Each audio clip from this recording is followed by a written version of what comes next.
Aristocrat reborn in another world के episode 4 की शुरुआत में हम लोग काइन को देखते हैं जो कि टेंपल में आकर प्रार्थना कर रहा होता है। काइन की प्रार्थना सुनकर सभी गॉड से अपने पास बुला लेते हैं। काइन अब सभी से कहते हैं इस तरीके से आने के लिए माफी चाहता हूँ, लेकिन मैं आप लोगों से अपने स्टेटस के बारे में बात करना चाह रहा हूँ। ये सुनकर गॉड भी कहते हैं हाँ, तुम्हारा स्टेटस अब एक नॉर्मल ह्यूमन का तो नहीं रहा है। इस समय पर तुम सबसे पावरफुल ह्यूमन में से एक हो। क्या तुम और आगे जाकर एक डेमी गॉड बनना चाहोगे? ये सुनकर काइन कहता है डेमी गॉड क्या होता है? तो ज़ीनोन बताते हैं कि वो लोग होली बीस्ट और डिवाइन ड्रैगन की क्लास में ही आते हैं। और काइन तुम्हें भी समझना होगा कि तुम्हारी भी कुछ लिमिट है और अपने लिमिट को टेस्ट मत करना। ये सुनकर काइन कहता है ठीक है। और अब ज़ीनोन कहने लगते हैं यहाँ पर हमारे पास कुछ ज्यादा चीज नहीं है जिससे कि हम लोग अपना मनोरंजन कर सके। क्या तुम अपनी पिछली जिंदगी की नॉलेज का यूज करके हमारे लिए कुछ बना सकते हो? तो काइन अब थोड़ा सोचता है और कहते हैं ठीक है, मैं बना सकता हूँ। और अब अगले सीन में हम लोग देखते हैं काइन अपनी मॉम और बहन के साथ शॉपिंग पर आया है। वहीं पर काइन ये सब सहन नहीं कर पा रहा होता है, उसके लिए ये काफी ऑकवर्ड फीलिंग है, इसलिए काइन अब बाहर आ जाता है। ये कहते हैं कि वो जगह सिर्फ लड़कियों के लिए थी। तभी काइन की नजर सामने जाती है तो उसे पता लगता है कि वहाँ तो पारमा होती है।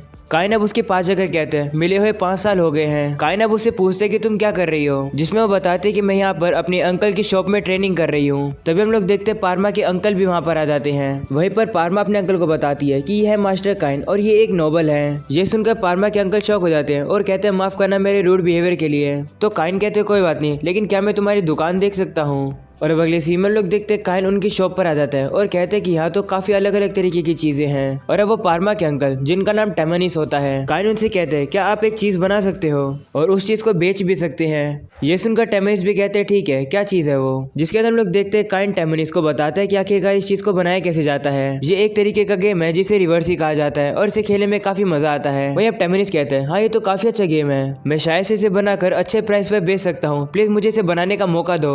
तो काइन कहते हैं ठीक है, लेकिन अभी के लिए इसको टेस्टिंग के लिए बनाकर देखो और इसके लिए जितना भी खर्चा होगा ये लो उसके लिए पैसे। गोल्ड कॉइन को देखकर टेमनिस काफी शौक होता है और कहते हैं ये तो बहुत ज्यादा है। तो काइन कहते हैं चिंता मत करो, ये तो शुरुआत के लिए एक इन्वेस्टमेंट है। तो टेमनिस कहते हैं ठीक है, मैं इसे खुशी खुशी एक्सेप्ट करता हूँ। मैं जो कि साराकान कंपनी का हेड हूँ, मैं प्रॉमिस करता हूँ कि इस चीज को बनाने में पूरी मेहनत लगा दूंगा। और अब अगले सीन में लोग देखते हैं काइन उस शॉप से निकल कर जा रहा होता है। तभी वो देखता है कि बाहर तो उसकी बहन खड़ी होती है। वो ये देखकर शौक हो जाता है और कहते हैं कि मैं तो रेना के बारे में भूल ही गया। रेना अब काइन के पास आकर कहती है तुम मुझे छोड़कर कहाँ चले गए थे? मैं तुम्हें सारी ड्रेस दिखाना चाहती थी कि मेरे ऊपर कैसी लग रही है। तो काइन कहते हैं देखने की क्या जरूरत है, आप तो सारे कपड़ों में काफी क्यूट लगती हो। यह सुनकर रेने खुश हो जाती है और काइन से कहती है मैं घर जाने के बाद तुम्हें अपने कपड़े पहन कर दिखाऊंगी। वहीं अब काइन के पास और कोई भी चॉइस नहीं होती है, वो कहता है हाँ ठीक है दिखा देना। और अब अगले सीन में हम लोग देखते हैं वो लोग घर आ जाते हैं जहाँ पर रेने अपने कपड़े दिखा रही होती है। वहीं पर काइन पीछे बैठकर उससे कहता है कि हाँ आप काफी खूबसूरत लग रही हो। तभी मेड वहाँ पर आ जाती है जो कि काइन से कहती है कि टेमनिस ने आपको अपनी दुकान पर बुलाया है। जिसके बाद हम लोग देखते हैं काइन अब टेमनिस की शॉप पर जाता है। वही देखकर हैरान हो जाता है कि टेमनिस ने तो उस गेम यानी रिवर्सी को बना दिया है। काइन उसे कहता है तुमने ये काफी परफेक्ट बनाया है, ऐसा ही मैंने अपने दिमाग में सोचा था। जिसके बाद काइन टेमनिस को बताता है कि आखिरकार इस रिवर्सी को खेला कैसे जाता है। वहीं पर पारमा भी कहती है ये तो काफी मजेदार गेम है, मैं इसे दोबारा खेलना चाहती हूँ। गेम के सभी रूल सीखने के बाद टेमनिस काइन से कहते हैं ये तो काफी अच्छा गेम है, ये तो जरूर बिकेगा। तो काइन कहते हैं अगर ऐसी बात है तो हम लोग इसके अलग अलग वर्जन बनाते हैं, एक नॉर्मल लोगों के लिए और एक नोबल लोगों के लिए, क्योंकि नोबल लोगों को फैंसी चीजें काफी पसंद आती है। और हम लोग एक रेगुलर वर्जन भी बनाएंगे जिसे सभी लोग अफोर्ड कर पाएंगे। नोबल वर्जन वाले 50 बना देना और रेगुलर वर्जन वाले को 1000 बना देना। और अगर बिजनेस अच्छा चला तो हम लोग और ज्यादा बना लेंगे। ये सुनकर टेमनिस कहते हैं लेकिन हमारी कंपनी के पास इन सभी को बनाने के लिए पैसे नहीं है, क्योंकि इसे बनाने के लिए स्टार्टिंग में हमें खर्चा तो लगेगा ही। ये सुनते काइन टेबल पर काफी सारे गोल्ड कॉइन को रख देता है और कहते हैं इनका यूज करो। इस वजह से टेमनिस काफी ज्यादा खुश हो जाता है और अब वो काइन का शुक्रिया करने लगता है। जिसके टेमनिस कहते हैं जल्दी से हम लोग ये कॉन्ट्रैक्ट बना लेते हैं और इसे गॉड ऑफ कॉमर्स को प्रेजेंट करते हैं। जिसके बाद हम लोग देखते हैं वो लोग कॉन्ट्रैक्ट बनाने लगते हैं। टेमनिस बताता है इस कॉन्ट्रैक्ट को बनाने से 3 साल तक कोई भी हमारे जैसे सेम प्रोडक्ट को नहीं बना पाएगा। जिसके बाद हम लोग देखते हैं अब वो लोग कॉन्ट्रैक्ट बनाना शुरू करते हैं और अब कॉन्ट्रैक्ट पूरा हो जाता है और ये वाला प्रोडक्ट अब इनका हो गया है। ये सुनकर काइन भी काफी खुश होता है और उसे कहते हैं क्या आप एक और रिवर्सी बनाकर मुझे दे सकते हो, मुझे एक किंग को देना है। ये सुनकर टेमनिस काफी ज्यादा शौक होता है कि उसका बनाया हुआ प्रोडक्ट को किंग यूज करेंगे। वहीं दूसरी तरफ हमें पता लगता है कि काइन ने एक रिवर्सी को गॉड के पास भी भेज दिया है। इस समय पर अब गॉड उस रिवर्सी को खेलकर काफी एंजॉय कर रहे हैं। जिसके बाद हम लोग देखते हैं काइन अब अपने घर पर वापस आता है, जहाँ पर मेड काइन को बताती है कि डेब्यू सेरेमनी शुरू हो गई है, आप यहाँ पर क्या कर रहे हो? ये सुनकर काइन शौक हो जाता है और वो जल्दी से कार्ट में जाकर कैसल की तरफ निकल जाता है। और अब काइन के फादर से कहते हैं आज तुम बैरोन बनने वाले हो, वहाँ पर काफी सारे लोग होंगे जो कि तुमसे कहेंगे कि उनकी बेटी से शादी कर लो, उन लोगों से संभल कर रहना। तो काइन कहते हैं ठीक है, मैं कैसे भी करके उन्हें हैंडल कर लूंगा। और अब अगले सीन में हम लोग देखते हैं वो लोग कैसल में पहुंच जाते हैं, जहाँ पर काइन कहते हैं मैं थोड़ा नर्वस हो रहा हूँ। और अब वो लोग अंदर आते हैं तो काइन ये देखकर काफी ज्यादा शौक हो जाता है कि वहाँ तो काफी सारे लोग हैं। काइन अब अंदर जा ही रहा होता है तभी से वही पर्सन मिलता है जो कि उसे उस दिन दरबार में मिला था, जो कि उसके खिलाफ था।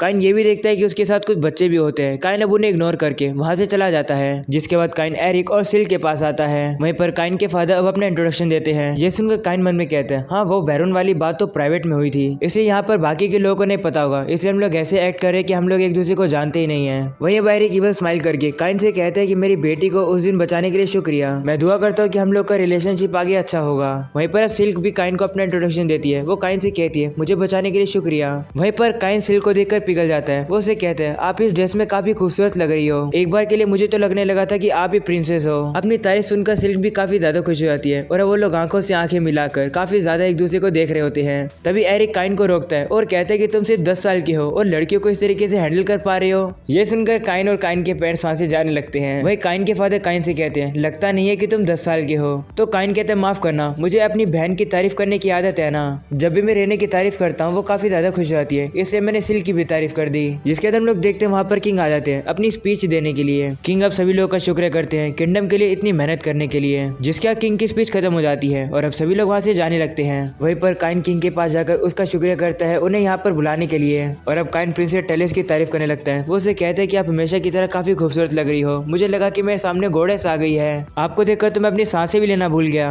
यह सुनकर प्रिंसेस काफी ज्यादा शर्माने लगती है। वहीं किंग तो काइन से काफी जेलस फील करते हैं। जिसके बाद काइन किंग से कहता है मैं आपके लिए एक गिफ्ट लाया हूँ, क्या मैं आपको दे सकता हूँ? तो किंग भी मान जाते हैं और अब काइन उस गिफ्ट को निकालते हैं जो कि होती है रिवर्सी। काइन अब बताते हैं कि इस गेम को मैंने साराकान कंपनी की मदद लेकर बनाया है। वही किंग अब कहते हैं रिवर्सी ये तो काफी मजेदार गेम लग रहा है, इसके बारे में तुम मुझे बाद में जरूर बताना, मुझे अपनी बेटी के बारे में भी तुमसे कुछ बात करनी है, इसलिए सेरेमनी खत्म होने के बाद मुझसे मिलने जरूर आना। तो काइन भी मान जाता है और कहते हैं ठीक है आ जाऊंगा। और अगली सीन में लोग देखते हैं काइन की फैमिली वहां से जारी होती है। काइन के फादर काइन से कहते हैं तुमने इस गेम को क्यों बनाया और तुमने तो मुझे बताया भी नहीं। तो काइन कहते हैं ये मैं इसलिए बना रहा हूँ क्योंकि मुझे डर लग रहा था, क्योंकि बैरोन बनने के बाद मुझे एक घर मिलने वाला है, मुझे डर लग रहा था कि कहीं पैसे कम तो नहीं पड़ जाएंगे उस घर को मेंटेन रखने में। काइन की ये बात सुनकर काइन के फादर उसे काफी इंप्रेस होते हैं और कहते हैं तुम सही में एक काफी अच्छे नॉवल बन गए हो। जिसके बाद काइन के फादर और मदर वहां से चले जाते हैं। ये कहते हैं काइन से कि तुम जाकर एंजॉय करो। काइन वहाँ पर खड़ा ही होता है तभी वहाँ पर सिल्क आ जाती है जो कि काइन से कहती है क्या तुम मेरे साथ बात करना चाहोगे, क्योंकि टेलस अभी किंग के साथ बिजी है। तो काइन भी मान जाता है और अब वो लोग एक साथ बैठे होते हैं। सिल्क कहने लगती है टेलस तो अभी किंग के साथ बिजी है, अच्छा है कि तुम मुझे मिल गए जिससे कि मैं बातें कर सकती हूँ। मास्टर काइन। ये सुनकर काइन कहता है तुम मुझे मास्टर काइन बुलाना बंद कर सकती हो, सिर्फ काइन कहकर बुला सकती हो। तो सिल्क भी मान जाती है और अब वो काइन के साथ मजे लेने के लिए उसका नाम बार बार बोलने लगती है और अब इसी के साथ काइन के ऊपर गिरने लगती है। ये सब देखकर वही बच्चे वहाँ पर आ जाते हैं। वहीं पर बीच वाला लड़का सिल्क से कहते हैं आप काफी अच्छी लग रही हो इस ड्रेस के अंदर। वो लड़का भी इमेजिन करने लगता है कि सिल्क आकर उसे चिपकेगी और उसका शुक्रिया करेगी, लेकिन ऐसा कुछ भी नहीं होता है। सिल्क उसके सामने आकर सिर्फ ग्रीट करती है। तभी उस लड़के का साथी काइन से कहने लगता है तुम ऐसे क्यों बैठे हो, तुम्हारे सामने कॉर्गिना के बड़े बेटे मिस्टर हैबिट खड़े हैं, उन्हें सलाम करो। ये सुनकर काइन समझ जाता है कि मिस्टर हैबिट इसका बेटा है। तब काइन उन लोगों को ग्रीट करता है और कहता है मैं हूँ बैरोन काइन। तो दूसरा लड़का काइन पर गुस्सा हो जाता है। वो उसे कहता है तुम एक नीचे रैंक वाले बैरोन के बेटे हो, मास्टर हैबिट को मास्टर कहकर बुलाओ। तभी हैबिट उन लोगों को बीच में रोकता है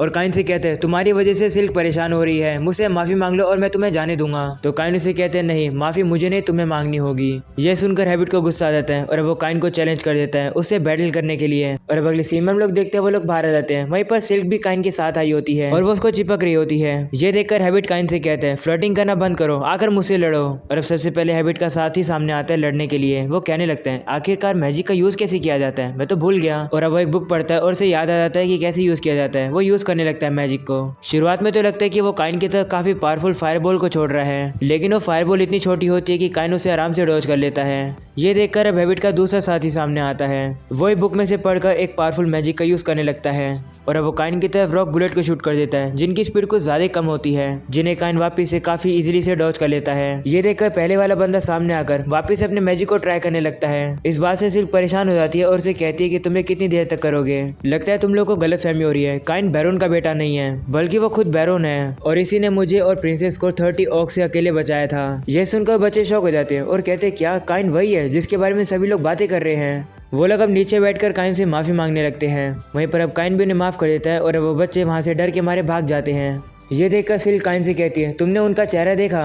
आज जो मैं ये बात जाकर टेरेस को बताऊंगी। ये सुनकर काइन कहता है, नहीं प्लीज ऐसा मत करना। तो सिल कहती है, मैं एक शर्त पर टेरेस को नहीं बताऊंगी, तुम्हें मेरे साथ डेट पर चलना होगा। इतने में टेरेस वहाँ पर आ जाती है। वो उनसे कहती है, तुम क्या बात छुपाने की बात कर रहे हो? तो सिल्क उसे बताती है कि काइन और मैं डेट पर जाने वाले हैं। ये सुनकर टेरेस कहती है, ये गलत बात है, मुझे भी काइन के साथ डेट पर जाना है। तो काइन भी मान जाता है और कहते हैं, ठीक है, हम लोग भी डेट पर चलेंगे। ये सुनकर टेरेस काफी खुश हो जाती है। इतने में किंग वहाँ पर आ जाते हैं। वो अब पूछते हैं, तुम कहाँ पर जाने की बात कर रहे हो? तो टेरेस उसे बताती है कि हम लोग काइन के साथ डेट पर जा रहे हैं। ये सुनकर काइन तो काफी ज्यादा घबरा जाता है। तभी किंग काइन से कहते हैं, मुझे टेरेस के बारे में तुमसे कुछ बात करनी है, वो भी मैन टू मैन, आओ मुझसे बात करो। और अब अगली सीन में हम लोग देखते हैं किंग और काइन एक साथ रिवर्सी खेल रहे होते हैं। किंग को भी ये गेम काफी ज्यादा पसंद आने लगा है। तभी एरिक काइन के पास आकर कहता है, मैंने सुना कि तुम सिल्क के साथ डेट पर जा रहे हो। किंग और एरिक दोनों ही काइन से कहने लगते हैं, तुम्हें पता है ना, तुम्हें ज्यादा सतर्क रहना होगा, ये एक सीक्रेट है, इसलिए इसके बारे में किसी को भी नहीं पता चलना चाहिए। एंड यहीं पर हो जाता है ये एपिसोड खत्म। पसंद है तो लाइक कर देना, चैनल को सब्सक्राइब कर देना। मिलते हैं इसके नेक्स्ट एपिसोड में, तब तक के लिए पीस आउट।